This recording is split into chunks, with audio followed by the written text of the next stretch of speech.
시사 토크쇼 인천 포커스 첫 번째 순서입니다. 나는 뉴스메이커다. 지금 허동훈 박사 나오셨는데요. 허동훈 박사는 최근에 인천경제자유격을 말한다라는 책을 통해서 인천경제구역청을 아주 쑥대밭을 만들어놨습니다. 그래서 저희가 그렇지 않습니다. 본인은 부인을 하고 계십니다. 근데 이건 좋은 의미의 쑥대밭입니다. 이게 아주 좋은 교과서가 될 수 있거든요. 그래서 오늘 허 박사님 모시고 지금 얘기 나오고 있는데요.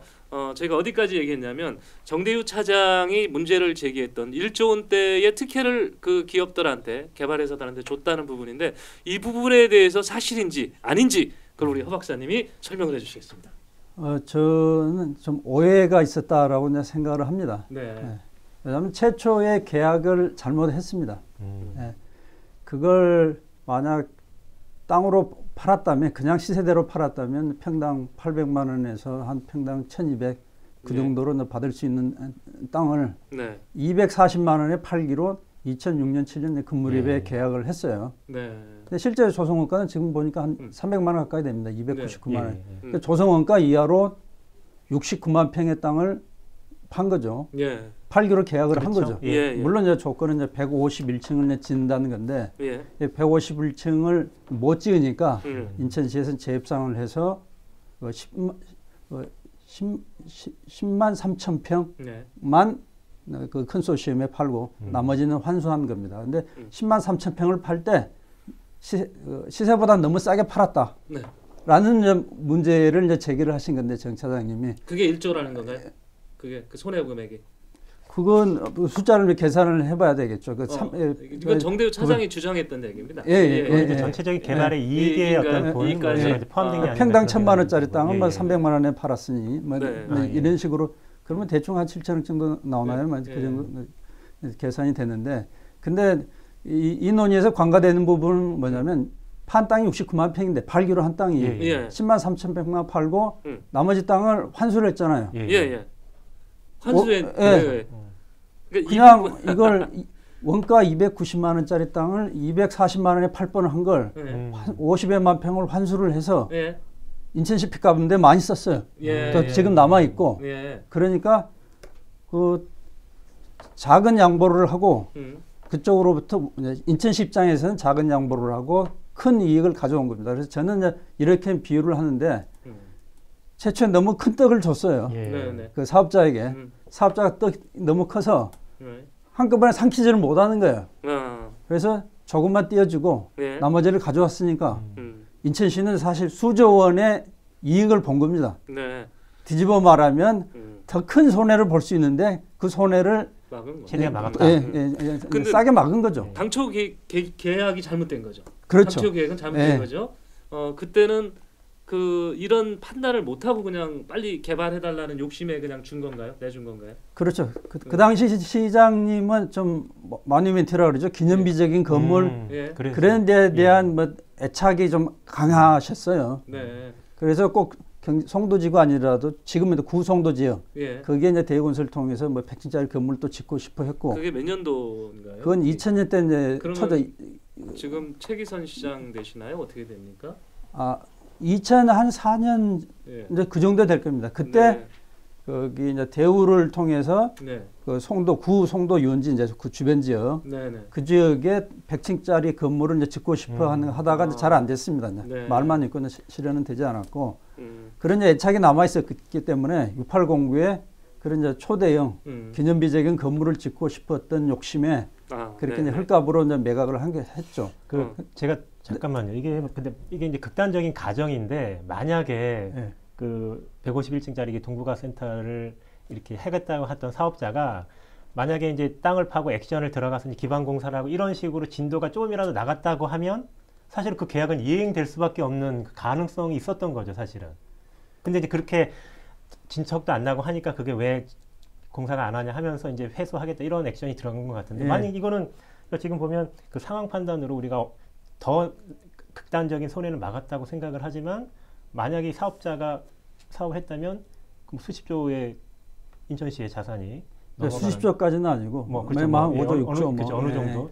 그런 가정을 제가 딱 해보니까 이거는 정말 대단한.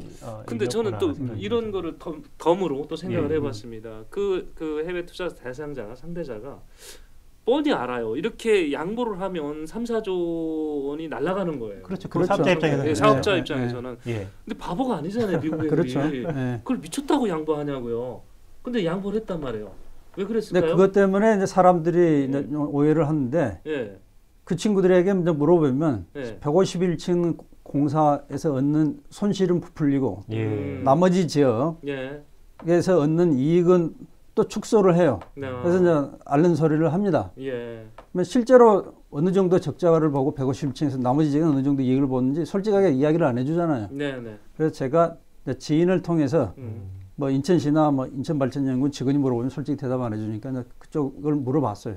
그랬더니 이제 문제가 뭐냐면 프로젝트 자체 수익성은 있는데 69만 평 전체에 천문학적인 이익을 볼 수가 있는데 어차피 개발이라는 건 건설사나 시행사들이 자기 돈으로 하지를 않습니다. 그렇죠.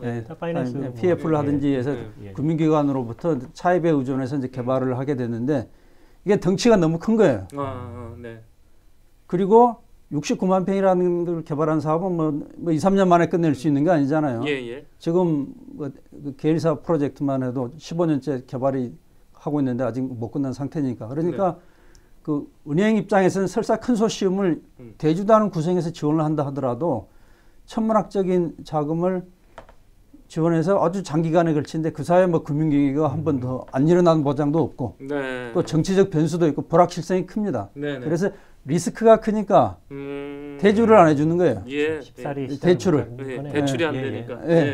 근데 사업자 입장에서는 이게 수익 사업과 비수익 사업을 같이 하면 151층과 주거 사업을 같이 하면 어떻게 꾸려갈 수가 있는데 이쪽에서 분양이익이 발생을 하니까 151층을 먼저 하게 돼 있거든요. 그러면 초창기 그 1조 원이 넘는 1조 뭐 2천억 이 정도 되는 적자를 감수를 해야 되는데 파이낸싱이 안 되니까 아까워도 결국 조금 받고 포기를 할 수밖에 없었죠. 지금 그 상황이 포기할 수뿐이 없었던 그런 상황도 있었고 이것을 잘 활용해서 재계약을 그러니까 수정 계약을 한 부분이 적절했다 이런 말씀이시네요. 그렇죠. 그러니까 이 부분에 대해서는 일단은 상대는 그러니까 정대우 차장이 되겠지만요. 정대우 차장이 이의 제기를 할 수가 있겠습니다. 근데 이 부분에 대해서 이의 제기 있으면 저희가 기회를 드린다는 말씀을 드렸고 한 말씀 더 드리면 저는 정 차장님의 이 건을 떠나서 제가 옆에서 지켜본 바에 의하면 그 투자자들한 그 개발 사업자들에게 이제 부당한 이익하는 부분을 이제 견제하려고 하는 노력들을 많이 했어요. 그 부분을 제가 높게 평가를 합니다. 근데 정 차장님 말씀이 오르려면 이 계약을 그 SLC라는 6809 사업자와 맺은 계약을 원인 무효할 수 있었다는 전제가 성립이 돼야 돼요. 그렇죠. 근데 계약이 돼 있거든요. 그리고 이제 계약을 이행을 서로 안 하면 대한민국 법정에 가지도 않습니다. 싱가포르 같은 데 있는 제3국의 국제상사 중재원 이런 데서 갔는데 거기서 인천시 손을 들어줄 일이 없어요. 알겠습니다. 우리가 이제 그 문제 중심으로 이렇게 지금 이끌다 보니까 이제 가장 핫 이슈가 됐던 부분을 이제 짚어봤고요. 그다음에 지금 그 제가 책을 좀 읽어가면서 교수님도 아마 같은 느낌을 받았을 텐데 아까도 말씀하셨어요. 역차별이 외래 국내 기업한테 많고 또 이렇게 나가면 애국 기업들이 우대를 주다 보니까 무늬만 애국 기업이야. 그런데 많잖아요. 그러니까 실질적으로 가면 한국 기업이 다 하고 있어. 그 박사님 너무 잘 아시죠 그런 게. 그렇죠. 이런 게 어느 정도입니까? 실상을 좀 얘기해 주시면. 이제 송도에 국한해서 이제 말씀을 드리면 이제 대기업들은 또는 어느 정도 규모가 있는 중견기업은 실은 국내 기업인데 외투기업으로 변신을 해서 옵니다. 그래서 이제 외투기업 규정이 여러 개 있지만 외투기업은 외국인 투자기업입니다. 경영 참여 목적으로 10% 이상 지분을 외국인 투자자가 갖고 있으면 외투기업으로 분류가 됩니다. 그러니까 외국인 투자 지분을 일부 받아서 지분을 만들어 가지고 외국인 투자 기업으로 변신해서 들어오는 거죠. 그러니까 이게 사실 눈 가리고 아웅하는 겁니다. 그래서 저는 그래서 그렇게 변칙적인 방법으로 들어온 국내 기업들이 잘못했다고 생각하지를 않아요. 다만 왜 그렇게 번거로운 절차를 만드냐는 거죠. 기본적으로 자본의 국적에 상관없이 좋은 기업들이 와서 일할 수 있게 활동할 수 있게 하는 게 경제자금의 목적이 돼야 되는데 외투 기업을 우선하는 이상한 제도를 만들다가 보니까 국내 기업들이 그런 편법을 쓰게 된 거죠. 네. 그리고 이제 또 다른 문제는 뭐냐면 덩치 큰 친구들, 중견기업, 네. 대기업은 외투 기업으로 변신을 해서 땅을 받아서 아주 싸게 시세 3분의 1을 받아서 뭐 비즈니스를 할 수가 있어요. 네. 그런데 혁신에서 이제 중요한 그 벤처기업, 네. 기술형 뭐 중소기업이라고 볼 수도 있고 또 강소기업이라는 표현도 많이 쓰는데 이런 회사들은 외투 기업이 있겠습니까? 없겠습니까?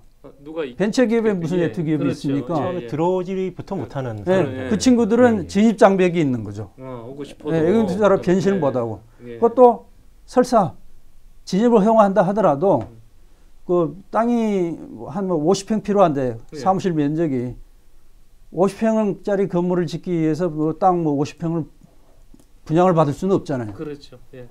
아주 구멍가게 같은 조그만 건물을 짓는 건 불가능하니까. 예. 그러다 보니까 현실적으로 그런 친구들이 이제 배제됐죠. 그게 이제 마곡이나 뭐 저기 이제 판교 테크노밸리와 이제 차이라고 봅니다. 네. 자, 이 외투 문제에 대해서요.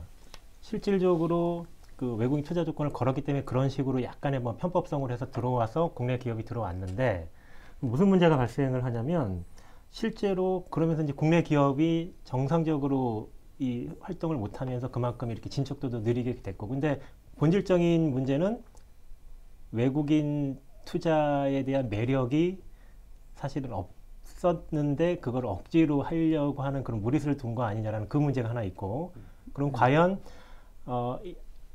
글로벌하게 홍보나 이런 것들을 또 이제 해줘야 되는 거는 뭐 시나 이런 경계청이나 이런 기관의 또 역할일 수도 있고, 이제 제도적으로는 뭐 외국 기업이 들어왔을 때 이제 비즈니스 할 수 있도록 법인세 문제, 뭐 조세 문제나 이런 것들을 갖다 조금 이렇게 유연하게 이런 문제를 또 해줬는가에 대한 이제 문제 제기도 있거든요. 요 문제에 대해서는 어떻게 좀 보실까요? 근데 외국인 투자는 우대 정책이 일단 잘못된 정책입니다. 그러니까 예. 전 세계적으로 국내 기업을 역차별하는 방식으로 뭐 경제자유구역을 개발하는 그런 나라는 한 나라도 없습니다. 예. 대부분 의아하게 생각하실 것 같은 실제로 그래요. 예전에 이제 중국 그리고 아일랜드가 외국인 투자 기업에는 그 조세 감면 혜택을 줬습니다. 지금 다 철폐를 했어요. 없습니다. 그런데 우리나라는 그렇게 하고 있어요. 물론 이제 싱가포르나 뭐 바레인이나 뭐 아일랜드 같은 경우는 외국인 투자가 활성화되어 있는데 거기는 경제 특구를 만들어 놓고 여기 와서 하면 혜택을 줄게 했는데 happen to be 결과적으로 보니까 자국 기업이 아무래도 영세하다 보니까 외국 기업이 많이 와서 외국인 투자 활성화된 거지 처음부터 너는 국내 기업이니까 안 돼. 너는 외국인 투자 기업이니까 돼. 이런 식으로는 하지 않습니다. 하지 않았습니다. 그래서 OECD에서는 거기 그런 투자 유치를 위해서 그 조세 감면을 그 차별적으로 주는 걸 나쁜 정책으로 봅니다. 유해 조세 경쟁이라고 이제 부르거든요. 왜냐하면 뭐 서로 경쟁적으로 이 회사를 끌어들이고 저런 데를 끌어들이고 하면은 노동은 이주가 자유롭지가 않잖아요. 상대적으로 노동력은. 근데 자본은 쉽게 이제 왔다 갔다 하니까 그런 이제 그 자본에 대한 특혜가 될 수도 있고 또 나라 간의 불경쟁 경쟁이 일어나고 서로 간에 조세 감면 경쟁이 일어나면 뭐 좀 뭐 소득 분배나 이런 부분에서도 또 좀 불균등한 현상이 일어날 수도 있고 하니까 그걸 유해 조세 경쟁으로 불러요. 근데 우리나라가 선진국 또는 중진국 이상으로는 드물게 그런 제도를 갖고 있었기 때문에 2017년에 그 이제 비협조적인 뭐 조세 행정에서 비협조적인 국가. 근데 신문에는 다 조세 피난처로 났습니다.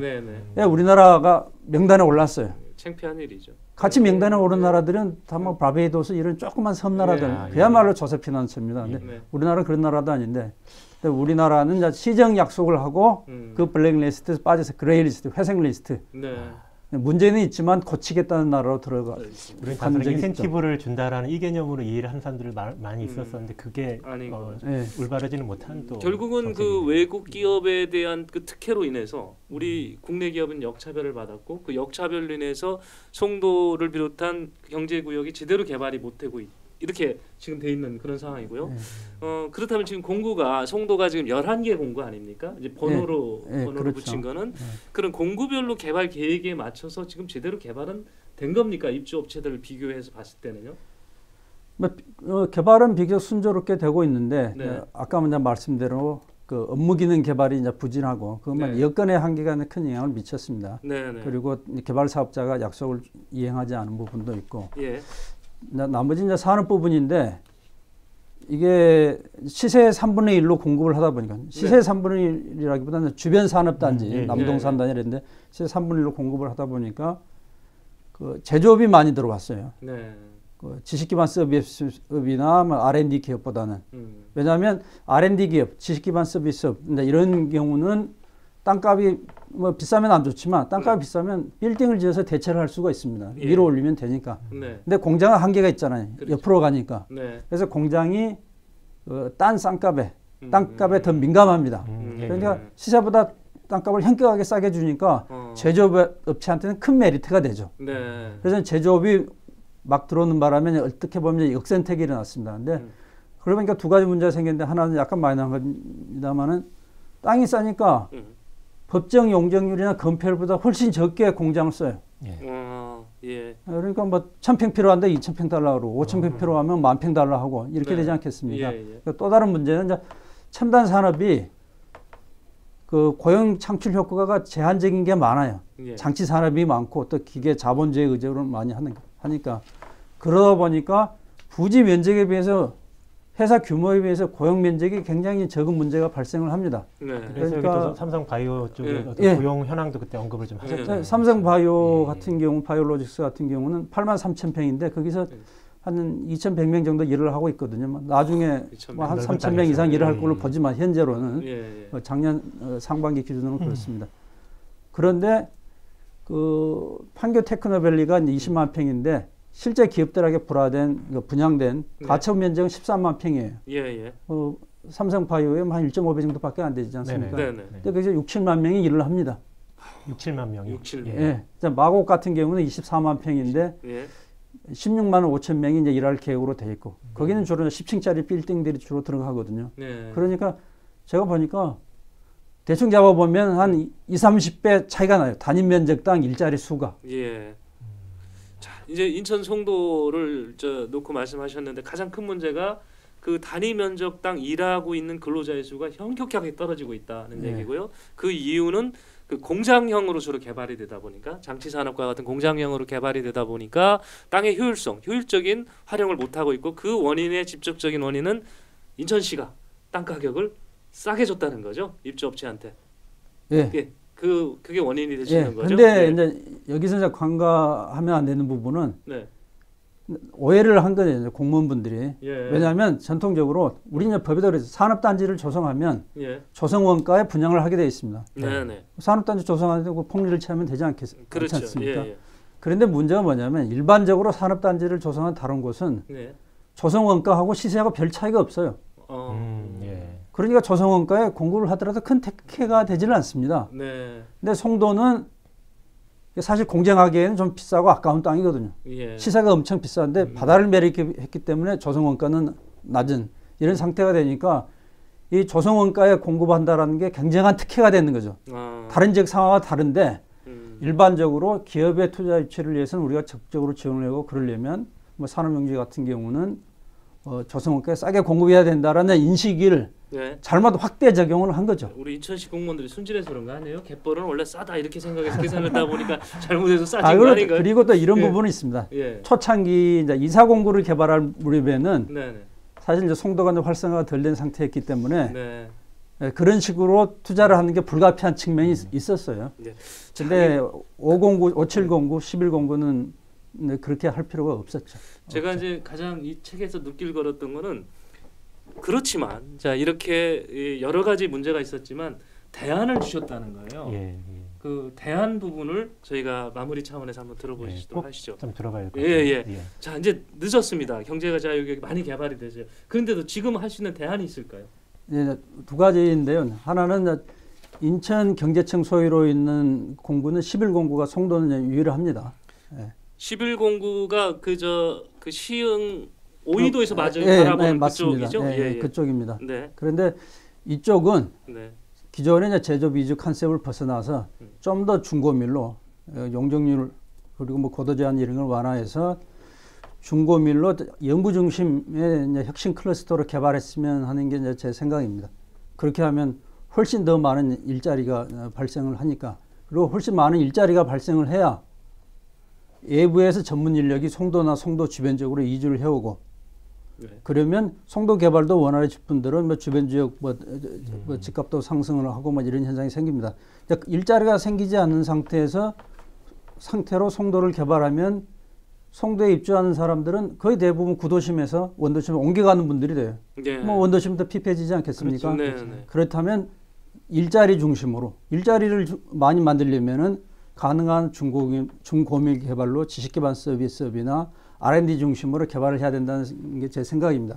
다만 이제 한계는 있는 게 뭐냐면 서울과 거리가 좀 있기 때문에 그렇죠. 100% 순수한 R&D 전용 단지로 한다든지 아니면 대기업을 뭐 많이 끌어온다든지 하는 부분은 한계가 있어요. 그래서 도시형 첨단 산업, 도시형 이제 경량 제조업 같은 경우는 지식산업센터에 수용이 가능하거든요. 그래서 그 지식산업센터에서 경량 제조업하고 R&D하고 또 이제 오피스까지 겸하는 그런 지식산업센터를 많이 짓고, 그다음에 중견기업이나 대기업의 이제 사무실이나 연구소 같은 경우는 인센티브를 주고 유치하는 그런 방향을 택해야 된다고 생각을 합니다. 그리고 하나 더 첨부를 한다면 909하고 1009가 있어요. 근데 909, 1009는 우리 땅이 인천시 땅이 아닙니다. 해수부 땅이죠. 정부 항만 배후단지로 개발이 되고 있는데 제 주장이 아니라 KDI가 뭐 최근 2, 3년간 낸 그 타당성 조사 보고서를 보면 수요 대비 배후단지 면적이 아주 넓다. 특히 909 같은 경우는 다른 용도로 쓰는 게 어떠냐 뭐 그런 제안까지도 하고 그랬어요. 그리고 제가 그래서 부산 신항하고 비교를 해보니까 그 항만 하행 능력 대비 배후단지 면적을 보니까 우리 909, 1009가 압도적으로 커요. 근데 이걸 잘못 개발하면 당연히 항만을 위한 물류단지는 필요하고 적절히 유치를 해야 되는데 항만공과 직접 관련이 없는 무슨 택배 배달이나 그런 데 뭐 필요한 물류 창구가 들어올 수가 있거든요. 그 대표적인 예가 경인 그 아라뱃길에 있는 김포 쪽 터미널 보면은 항만 물동량이 제로지 않습니까? 화물선이 안 다니니까. 근데 물류단지 잘 발달해 있어요. 창고들이 많이 들어와 있어요.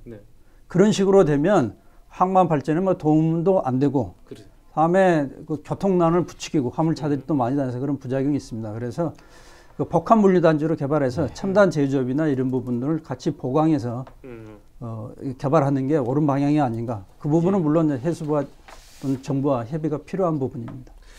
교수님, 이 책만 읽을 때 하고 직접 나와서 얘기를 들어보니까 야, 이거 저는 이런 생각이 드네요. 왜 이거 인재 발표했지?